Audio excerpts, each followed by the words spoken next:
Welcome to பவித்ராஸ் அடுப்படி. இன்னைக்கு நம்ம பார்க்க போகிற recipe chicken biryani. Chicken biryani குக்கரில் எப்படி செய்யறதுன்னு பார்ப்போம். வாங்க பார்க்கலாம். இன்னைக்கு நம்ம பார்க்க போகிறது சிக்கன் பிரியாணி. சிக்கன் பிரியாணிக்கு என்னென்ன தேவைன்றது நான் பார்த்துடலாம். 1 கிலோ சிக்கன் எடுத்து வச்சுருக்கேன். 1 கிலோ சீரக சம்பா அரிசி, பட்டை, லவங்கம், சோம்பு, பிரிஞ்சலை, ஒரு 4 மிளகு, அவ்வளோதான். 1 ஸ்பூன் வெறும் மிளகாத்தூள் எடுத்து வச்சுருக்கேன். இப்போது இதில் 3 வெங்காயம் நீட்டு வாக்கில் அரிஞ்சிக்குங்க. அதே மாதிரி 2 தக்காளி, புதினா, லெமன், ஒரு 4 பச்சை மிளகாய், 3 ஸ்பூன் ஃபுல்லாக இஞ்சி பூண்டு, 1 கப் தயிர். இப்போ எப்படி செய்யுதுன்னு பார்ப்போம். வாங்க போகலாம். இப்போது சீரக சம்பா அரிசியை நல்லா கழுவி எடுத்துக்கோங்க. பழைய அரிசியாக இருந்தால் கொஞ்சம் உரட்டும், புது அரிசியாக இருந்தால் நீங்கள் அப்போவே கழுவி அப்போவே போட்டுக்கலாம். 1 கிளாஸ் அரிசிக்கு 2 கிளாஸ் தண்ணி. இங்கே நான் 1 கிலோ எடுத்திருக்கேன். இப்போது நம்ம வாங்க எப்படி செய்யறதுன்னு பார்ப்போம். இப்போ நான் குக்கர் போட்டிருக்கேன்.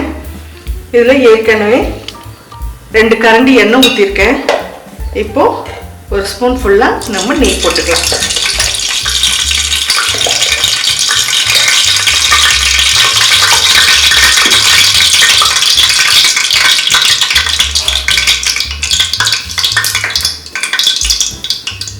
காயட்டும். காஞ்ச உடனே பட்டை, லவங்கம், சோம்பு, மிளகு, பிரிஞ்சல்,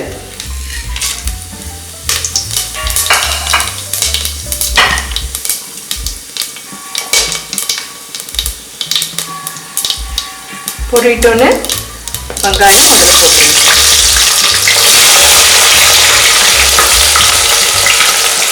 பச்சை மிளகாய்,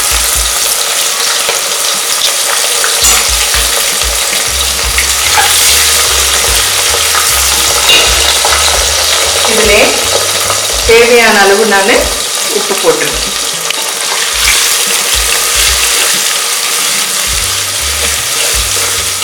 வெங்காயம் நல்லா பொரிட்டோன்னு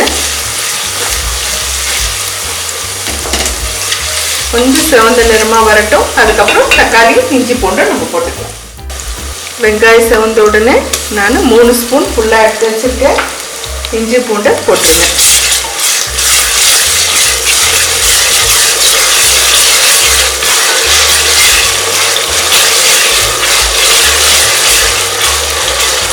இஞ்சி பூண்டு கொஞ்சம் வதங்கட்டும். அதுக்கப்புறம் தக்காளி பண்ணி இப்போது அரிஞ்சு வச்ச 2 தக்காளியும் போட்டுருங்க. தக்காளி நிறைய போட வேணாம், ஏன்னா நம்ம தயிர் கொஞ்சம் ஊற்ற போகிறோம்.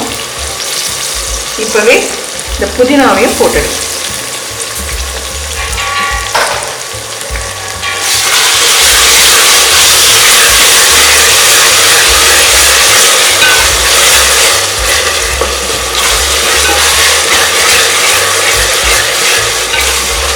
இப்போது நம்ம 1 ஸ்பூன் ஃபுல்லாக எடுத்து வச்சுருக்கேன் நான் வெறும் மிளகாத்தூள், அதை கொட்டிடுங்க. அது உங்களுக்கு கேசரி பவுடர் வேணும்னா கொஞ்சம் போட்டுக்கோங்க, வேணான்னா விட்டுடலாம். இப்போ சிக்கன் போட்டுக்கலாம்.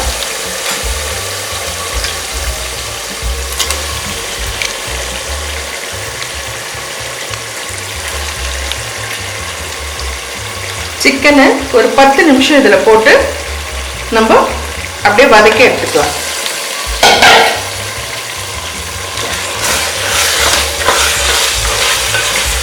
நம்ம இது போட்டு விசில் விட போடுறதுல சிக்கன் இதிலே வெந்துடும். உங்களுக்கு கறியாக இருந்ததுன்னா நீங்கள் 3 விசில் விட்டு அதுக்கப்புறம் அரிசி போட்டுக்கலாம்.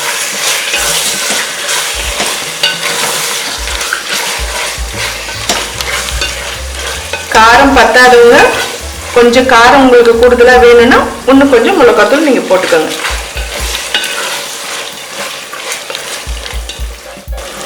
கோழி ஒரு 5 நிமிஷம் தொழில் கொடுத்துட்டு இதிலே போட்டு கொஞ்ச நேரம் மூடி வச்சிருங்க. ஒரு தட்டு போட்டு கூட மூடி வச்சிருங்க. கோழி இதிலே வெந்துடும்.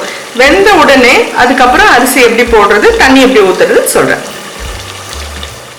இப்போது இந்த நான் 1/4 கப் தயிரை இதில் ஊற்றிடுங்க. இப்போ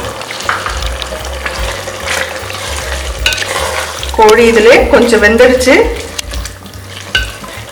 இன்னும் ஒரு 10 நிமிஷம் ஆகட்டும். ஒரு 1/4 மணி நேரம் கோழி போட்டிங்கன்னா போதும், வெந்துடும். இப்போ பாருங்கள், கோழியும் நல்லா வெந்துடுச்சு. கோழியிலேருந்து தண்ணியும் பாருங்கள் எவ்வளோ தண்ணி இறங்கி இருக்குது பாருங்கள். இப்போ இந்த ஒரு கிளாஸ் தண்ணி நம்ம ஏற்கனவே கோழியிலேருந்து இறங்கி இருக்குதுன்னு நம்ம கணக்கு வச்சுக்கலாம். இப்போ இந்த அரிசி எடுத்து நம்ம இதில் போட்டுடலாம்.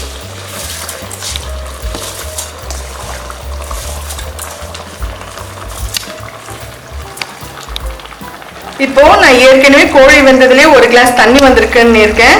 இப்போ நான் 7 கிளாஸ் தண்ணி வச்சிருக்கேன். இதில் ஊற்றிடுங்க.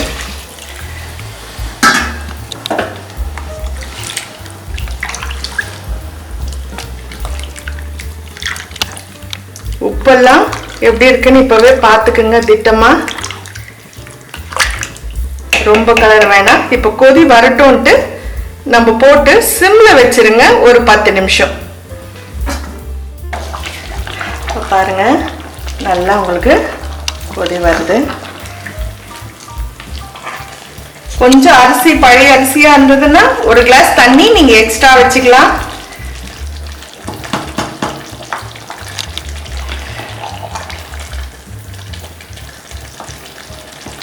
இப்போ இந்த மாதிரி திட்டத்துக்கு நீங்க மூடி போட்டு ஒரு 10 நிமிஷம் சிம்ல வச்சிருங்க.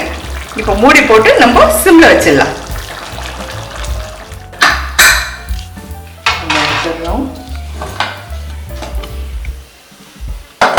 சூப்பரா பிரியாணி உங்களுக்கு ஆயிடுச்சு பாருங்க. நல்லா வெந்துட்டு இருக்கு சாதம். பாருங்க நான் வெங்காயத்தில் உப்பு போட்டு காமிக்கிறேன். உதிரியாகவும் இருக்கு பாருங்க. ஒரு கிளாஸ்க்கு 2 டம்ளர் தண்ணி. 5 கிளாஸ் நம்ம இது 1 கிலோ இல்லைங்களா, 10 டம்ளர் தண்ணி உங்களுக்கு இது சரியாயிடும். சூடான சுவையான சிக்கன் பிரியாணி ரெடி ஆயிடுச்சு. உங்கள் வீட்டில் செஞ்சு பார்த்துட்டு எப்படி இருக்குன்னு சொல்லுங்க.